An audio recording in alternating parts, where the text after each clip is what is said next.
Welcome back to Champion News Talk Radio, brought to you by championnews.net. This is Carol Parisi. Today, Laura Reigle and Stephanie Kovacik are talking about School District 113A, and Stephanie was speaking to the candidate forums that your organization had. Tell us a little bit about that and how you think that impacted the the election. Well, I did say earlier that we were able to get Dan Proft to be the moderator, and every candidate showed up. They each had an opportunity to speak about themselves, and then we chose questions to ask. The audience were able to participate.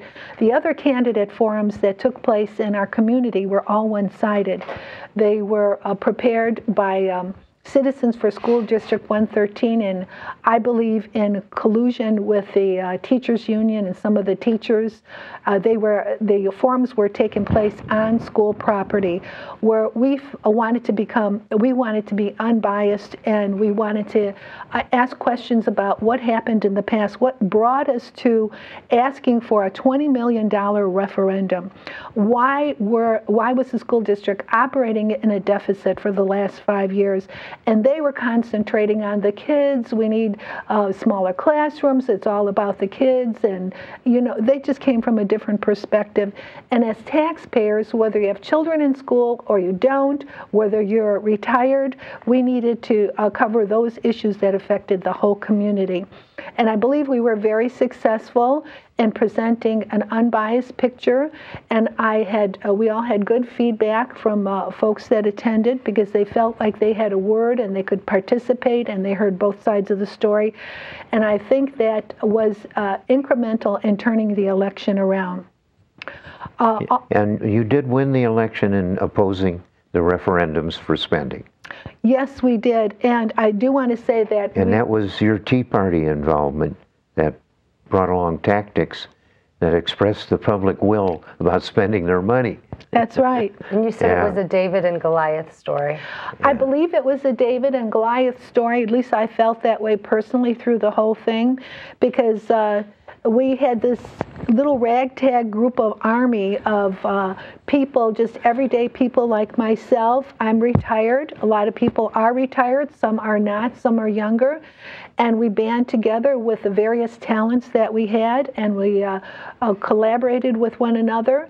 We operated on a zero funding, and Citizens for School District 113A, they had contributions coming from the community in thousands of dollars. They received $13,000 from the teachers union. So they had all these professional signs, they had all these professional people advising them on them. Did you walk precincts? We had one gentleman who walked over 3,000 precincts, 3,000 homes. He went either driving or house to house. We ourselves, once we had taken a straw poll, after we had the candidate forum, what we did was take a straw poll through our email address of members, and we asked them to vote for candidate, 1 through 7. Right. They chose the top 5, and it just so happens the top 5 that they chose were where my heart was at. They were the more conservative candidates. Laura Reigle's included with that, and some of the others. So we decided, after they made their decision, that we would begin to go door to door. The membership wanted to do that. They wanted to turn this election around. And you did do some of that. Now, Laura, what compelled you to run is when you saw a lot of the things that were going on in your community. So you chose to go from citizen activist to candidate. Tell us a little bit more about what you saw, what you found, and how your campaign went. And you did have a really close running as well. Yes. What we found was there were some other individuals that got involved with doing some Freedom of Information Act requests also locally in the community after they had talked to me and learned about how to go about doing that. The information that we found was that there was a lot of conferences being taken by the administration in our district. And the bills that we got back and the invoices that we received through our FOIAs showed that there was upgraded car rentals, there was hotel stays with pet cleaning on them because he brought his dog with, so the district was paying $75 fees for his dog to come with. And there was even one FOIA that after we further investigated it with the hotel and the agencies, that determined that he submitted receipts for lunch for 80 miles away from the conference, where the conference was here at noontime, and 80 miles away he was eating at lunch. This is all on taxpayer dollars. All on taxpayer dollars. This is not his personal account. This is on taxpayer dollars. He's getting his dog groomed.